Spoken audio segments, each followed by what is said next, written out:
नमस्कार, मी संघर्ष आणि तुम्ही पाहत आहात झकास मराठी। प्यावा वाटत नाही विसाचा घोट, प्यावा वाटत नाही विसाचा घोट, पण काय करावं सरकार, मातीच्या वासानं भरतं का हो पोट। मंडळी, हे शब्द ऐकताना अंगावर अक्षरशः शहारे येतात। हे फक्त एखाद्या कवितेचे शब्द नाहीत, हे शब्द आहेत एका शेतकऱ्याच्या अंतःकरणातील आक्रोशाचे, ज्याच्याकडे आता जगण्याचा आधार उरलेला नाही। हे शब्द आहेत त्या माणसाच्या वेदनेचे, जो स्वतःच्या हाताने देशाचे पोट भरतो, पण स्वतःच्या पोटासाठी आज मृत्यूची मागणी करत आहे। मित्रांनो, आज आपण ज्या घटनेबद्दल बोलणार आहोत ती फक्त एक शेतकऱ्याची कथा नाही, ही कथा आहे संपूर्ण व्यवस्थेच्या अपयशाची। ही कथा आहे त्या विदर्भाची जिथे धानाचे कोठार उभे आहे, पण शेतकऱ्याच्या घरात भाकर नाही।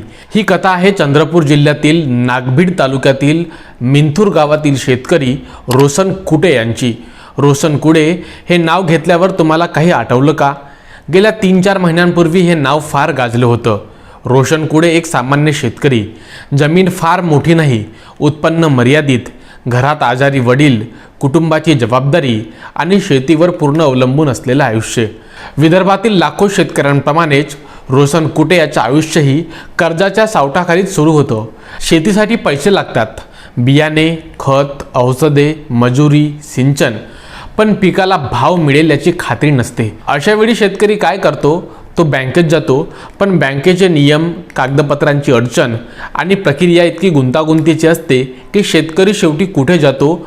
अवैध सावकाराकडे। अगदी तसंच रोशन कुटे यांच्यासोबतही घडलं।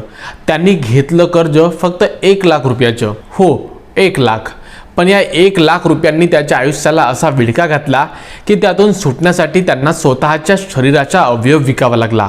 1 लाख कर्ज आणि 74 लाखाची परतफेड, हो बरोबर 1 लाख। रोशन कुटे यांनी सावकाराकडून घेतलेल्या 1 लाख रुपयांच्या कर्जासाठी तब्बल 74 लाख रुपये परत दिले। मात्र इतकं देऊनही कर्ज संपलं नाही। सावकारांचा तगादा वाढतच गेला, व्याजावर व्याज, दडपशाही, धमक्या आणि शेवटी सुरू झाला मानसिक छळ। ही फक्त पैशाची वसुली नव्हती, हा होता गरीब शेतकऱ्याच्या आयुष्याचा गळा घोटण्याचा प्रयत्न। कुटे यांच्या कुटुंबाकडे साधारण 4 एकर शेती, या शेतीवरच त्याच्या कुटुंबाचा संसार उभा होता। सकाळपासून संध्याकाळपर्यंत शेतीत राबणं, पिकाची आशा ठेवणं आणि वर्षाच्या शेवटी त्या पिकातून घर चालवणं हेच त्याच्या आयुष्याचं चक्र होतं। पण गेल्या काही वर्षात शेतीचं गणित पूर्णपणे बिघडलं। कधी पावसाने दगा दिला, कधी पिकाला रोग पडले, तर कधी बाजारात भाव मिळाला नाही। एकामागून एक नुकसान होत गेलं आणि शेतीवरचं कर्ज वाढत गेलं। शेतीवर अवलंबून असलेला हा संसार हळूहळू आर्थिक संकटाच्या खाईत ढकलला जात होता। अशा परिस्थितीत रोशन कुटे यांनी विचार केला, फक्त शेतीवर अवलंबून राहून आता संसार चालणार नाही। मग त्यांनी शेतीसोबतच जोडधंदा सुरू करण्याचा निर्णय घेतला। ग्रामीण भागात सहज करता येईल आणि थोडंफार नियमित उत्पन्न मिळेल असा व्यवसाय म्हणजे डेअरी फार्मिंग। त्यांना वाटलं, काही गायी घेतल्या तर दूध विकून घर खर्चाला हातभार लागेल, पण या आशेने त्यांनी गायी खरेदी करण्याचा निर्णय घेतला। पण गायी खरेदी करण्यासाठी पैसे लागतो। ही रक्कम फार मोठी नव्हती, पण त्यावर लावलेला व्याजदर मात्र थरकाप उडवणारा होता। सावकारांनी त्यांना 40% व्याजदराने कर्ज दिलं। गावाकडच्या भाषेत सांगायचं तर हे कर्ज नव्हतं, तो होता सावकारकीचा फास। सुरुवातीला कुटे यांनी विचार केला, डेअरी व्यवसायातून उत्पन्न सुरू झालं की कर्ज फेडता येईल, पण वास्तव वेगळंच होतं। गायींचं संगोपन, चारा, औषध, देखभाल यावर खर्च वाढत गेला। दूध विकून मिळणाऱ्या पैशातून कर्जाचा डोंगर काही कमी होत नव्हता। दरम्यान सावकारांचे फोन सुरू झाले, तगादा सुरू झाला, व्याजदर वाढत चाललं, व्याजदर चढत गेलं। काही काळानंतर सावकारांनी असा दावा केला की व्याजासह कर्जाची रक्कम तब्बल 74 लाख रुपयापर्यंत पोहोचली आहे। हे ऐकून कुटे यांच्या पायाखालची जमीनच सरकली। कर्जाची रक्कम एवढी प्रचंड कशी वाढली हे त्यांनाही समजत नव्हतं, पण सावकारांकडून येणाऱ्या धमक्या मात्र वाढत होत्या। कधी फोनवर दबाव, कधी घरासमोर येऊन तगादा, कधी अपमान, कधी धमक्या। या सर्व दबावामुळे कुटे मानसिकदृष्ट्या पूर्णपणे कोलमडून गेले होते। कर्ज फेडण्यासाठी ते धडपडत होते। नातेवाईकांकडून मदत मागितली, ओळखीच्या लोकांकडून पैसे उधार घेतले, पण एवढ्या मोठ्या रकमेपुढे हे सगळं अपुरं ठरलं होतं। अशा परिस्थितीत एका सावकाराने त्याला एक धक्कादायक सल्ला दिला। त्याने कुटेंना सांगितलं, तुझं कर्ज फेडायचं असेल तर किडनी विक। हे गोष्ट ऐकून कुडे हादरले, पण परिस्थिती इतकी बिकट झाली होती की त्या विचारालाही त्यांनी नकार देऊ शकले नाही. कर्जाचा डोंगर माणसाला किती टोकाला नेते याचे हे जिवंत उदाहरण आहे. कुळे यांनी इंटरनेटवर शोध घेण्यास सुरुवात केली. किडनी विक्रीशी संबंधित माहिती शोधताना त्यांना एक एजंटचा संपर्क मिळाला. त्या एजंटशी त्यांची बोलणी झाली. एजंटने त्यांना सांगितलं की प्रक्रिया पूर्णपणे व्यवस्थित होईल आणि त्यांना त्या बदल्यात चांगली रक्कम मिळेल. त्यानंतर त्या एजंटने रोशन कुळेंना कोलकाता येथे बोलावलं. गावातील साधा शेतकरी पहिल्यांदाच इतक्या मोठ्या शहरात पोहोचला. कोलकात्यात एका डॉक्टरकडे त्याची वैद्यकीय तपासणी करण्यात आली. सर्व तपासण्या पूर्ण झाल्यानंतर पुढील टप्पा ठरला. यानंतर कोळेंना कंबोडिया येथे नेण्यात आलं. परदेश, अनोळखी लोक, अनोळखी रुग्णालय आणि त्या सगळ्यांच्या मधोमध उभा होता एक भारतीय शेतकरी, ज्याला स्वतःच्या शरीराचा अवयव विकून कर्ज फेडायचं होतं. कंबोडियामध्ये शस्त्रक्रिया करून त्याची एक किडनी काढण्यात आली. या बदल्यात त्यांना 8 लाख रुपये देण्यात आले. एका माणसाने आपल्या शरीराचा अवयव विकला फक्त कर्जाच्या ओझ्यातून बाहेर पडण्यासाठी. ही घटना केवळ आर्थिक शोषणाची नाही, ही आहे ग्रामीण भागातील हतबलतेची. या प्रकरणाची माहिती पुढे पोलिसांपर्यंत पोहोचली आणि मग प्रकरणाची शहानिशा सुरू झाली. पण या सगळ्या तपासाच्या पलीकडे एक मोठा प्रश्न अजूनही उभा आहे. एखाद्या शेतकऱ्याला कर्ज फेडण्यासाठी स्वतःची किडनी विकायची वेळ काय यावी? हा प्रश्न फक्त रोशन कुळेचा नाही, हा प्रश्न आहे संपूर्ण ग्रामीण व्यवस्थेचा आणि या व्यवस्थेतील असंख्य शेतकऱ्यांच्या वेदनेचा.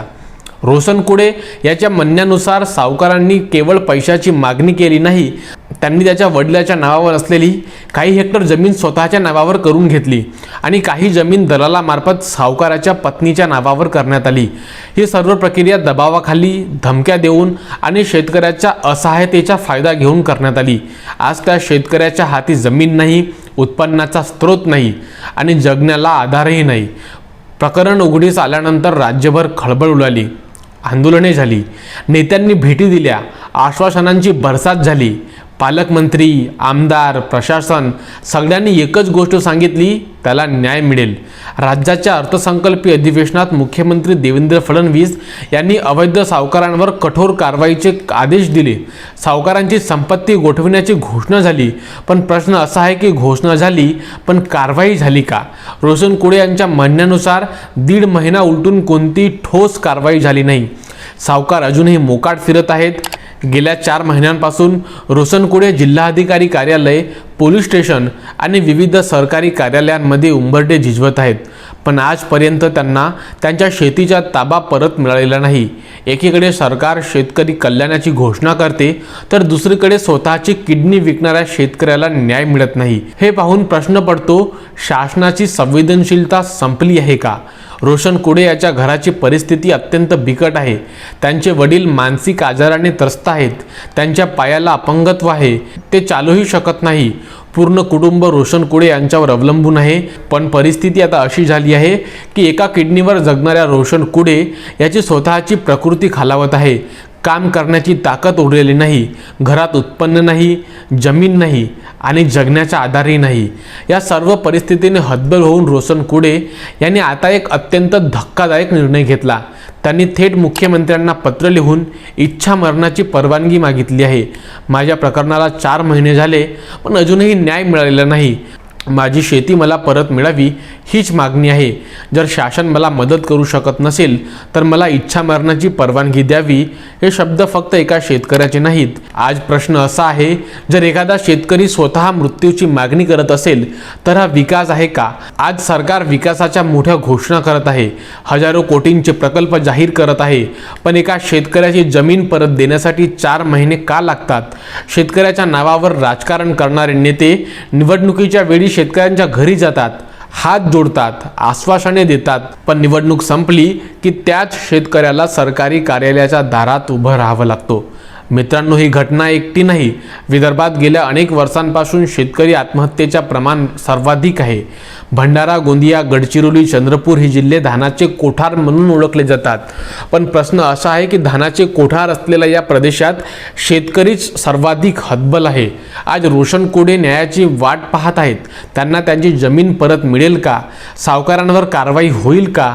की अजूनही एक शेतकरी व्यवस्थेच्या उदासीनतेचा बळी ठरेल? ही गोष्ट मात्र निश्चित आहे. अख्ख्या भारताचं पोट भरणारा शेतकरी जर स्वतः मृत्यूची मागणी करत असेल तर केवळ एका शेतकऱ्याची शोकांतिका नाही, तर महाराष्ट्रातील फसलेल्या विकासाची अंत्ययात्रा आहे.